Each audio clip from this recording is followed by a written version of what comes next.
Hello students, आज अपनी इस वीडियो में मैं आपको बताऊंगी समर या एडर के बारे में। चलिए स्टार्ट करते हैं। तो देखिए, समर या एडर का हम किसी सर्किट में यूज़ क्यों करते हैं? यूज़ इसलिए करते हैं ताकि जो हमारा वोल्टेज और करंट का रेशियो जो हो वो ऐड होके हमें आंसर मिल जाए। ठीक है, तो हमारी सर्किट जो है वो एक बन जाए, सारे रेजिस्टेंसेस का सम हो जाए, सारे वोल्टेजेस का सम हो जाए। तो इससे हमारी जो कॉम्प्लिकेटेड सर्किट दिख रही है वो सिंपल हो जाएगी। इसलिए यूज़ करते हैं समर का, इसको एडर भी कहते हैं। चलिए स्टार्ट करते हैं। हमने सर्किट ड्रॉ किया, हमने तीन रेजिस्टेंसेस को क्या किया, दिया। तीन रेजिस्टेंसेस को हमने दिया और हमने तीन वोल्टेज सप्लाई दी। उनमें से जाने वाली current I A, I B और आई सी रिस्पेक्टिवली हमने मान लिया। उसके बाद इधर हमारा फॉरवर्ड रेजिस्टेंस है, यहाँ पे वी सी सी और वी ई ई, और यहाँ पे हम आउटपुट वोल्टेज को मेज़र करेंगे। ठीक है, ये जो हमारा टर्मिनल है ये ग्राउंडेड है। ठीक है, चलिए हम स्टार्ट करते हैं। अब देखिए, ये ओपेम्प का पार्ट है। ओपेम्प का पार्ट है तो हम यहाँ पे ओपेम्प को हम क्या मान ले रहे हैं कि हमारा जो ओपेम्प है that is ideal. That is ideal. Ideal का मतलब क्या है? जो हमारा ये है हमारा गेन, ए से क्या होता है, गेन होता है। जो ए बराबर है वी नॉट बटे वी आई डी है। जो हमारा वी आई डी है वो क्या है, V one minus V two होता है। क्या होता है, V one minus V two. तो वो यहाँ पे कितना है आपका, ज़ीरो है। तो जब वी आई डी आपका ज़ीरो है तो ए बराबर क्या हो जाएगा, V not upon zero and something upon zero which is turned as infinite. So here A is equals to infinite.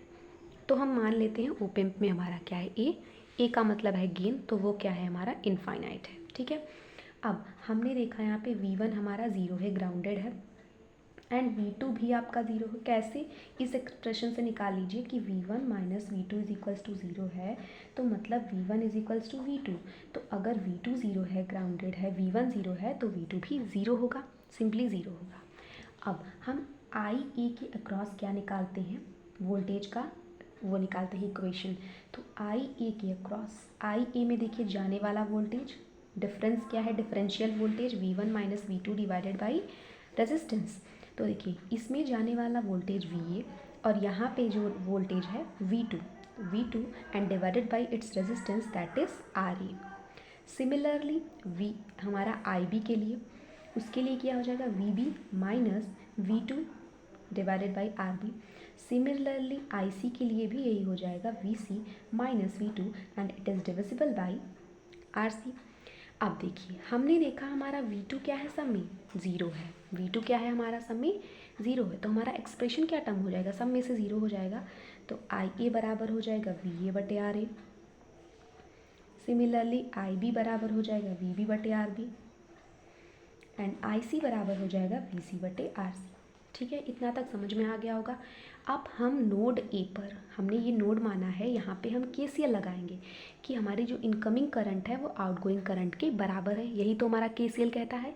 तो हम स्टार्ट करेंगे केसीएल लगाना। तो हम देखते हैं I A plus I B plus I C which is equals to I F. यहाँ से जो जा रही है करंट हमारी वो क्या है, आई एफ है, फॉरवर्ड करंट जो हमारा आउटपुट में मिलेगा। तो हमने सबका करंट के रेशियो का ये हमने इसको इक्वेशन मान लिया। अब हमने देखा है आई बी क्या है हमारा, ज़ीरो है। आइडियल ओपेम्प के लिए हमें पता है इनपुट इम्पीडेंस जो होता है वो इनफाइनाइट होता है, इसलिए ये कोई भी करंट ड्रॉ नहीं करता। तो यहाँ से ये इक्वेशन हमारी मिल गई।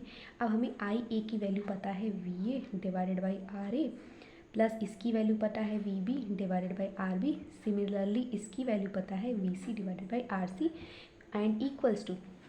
अब देखिए, जैसे यहाँ पे इक्वेशन निकाला था सेम टू सेम वैसे ही यहाँ पे भी निकालेंगे, दोनों वोल्टेजेस का डिफरेंस और इसका रेजिस्टेंस। तो देखिए यहाँ पे हमारा क्या हो जाएगा, V2, क्योंकि अब हम यहाँ से मेज़र करेंगे, इसमें यहाँ से था बट इसमें यहाँ से मेज़र करेंगे तो ये हो जाएगा V2 माइनस क्या होगा, V नॉट, क्योंकि ये टर्मिनल का वोल्टेज और ये इन्हीं दोनों का डिफरेंस तो हमारा जा रहा है IF।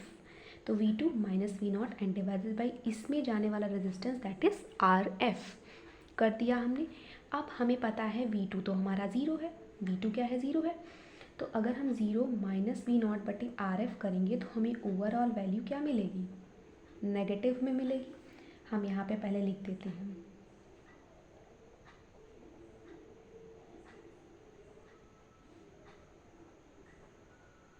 ये मिल जाएगी। अब हम क्या करेंगे, कुछ नहीं करेंगे। अब हम RF का मल्टीप्लाई सारे में कर देंगे, क्या करेंगे, हमें आउटपुट वोल्टेज चाहिए, तो हम क्या कर सकते हैं, इस नेगेटिव को यहाँ लगा सकते हैं। क्रॉस मल्टीप्लाई करने के बाद आर एफ का मल्टीप्लाई सबके साथ आप कर दीजिए, तो आर एफ बटे R A into V A plus R F बटे R B into V B plus R F divided by R C into V C. Overall expression आ चुका है। अब देखिए, अब वी नॉट क्या है, अब ये देखिए हमारे पास आर ए आर बी और आर सी जो है वो किसके बराबर है, आर एफ के बराबर है। किसके बराबर है, आर एफ के बराबर है। तो अगर हम प्लेस कर दें, देखिए हमारा यहाँ पे क्या है, R A is equals to R B is equals to R C जो बराबर है वो आर एफ के बराबर है।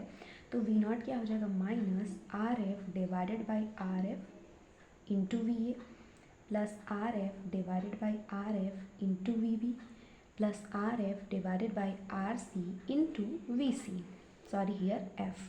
सो ये हमारे सारे टर्म्स क्या हो जाएंगे, कैंसिल हो जाएंगे, मतलब 1। तो जो वी नॉट की वैल्यू आती है वो क्या होती है, V A plus V B plus V C. देखिए हमारा ओवरऑल वोल्टेज क्या आया, निगेटिव में आया। हमारा ये जो समर या एडर होता है ये सारे वोल्टेज को सम करता है in the negative format. Sorry video नहीं बन पाया यहाँ का।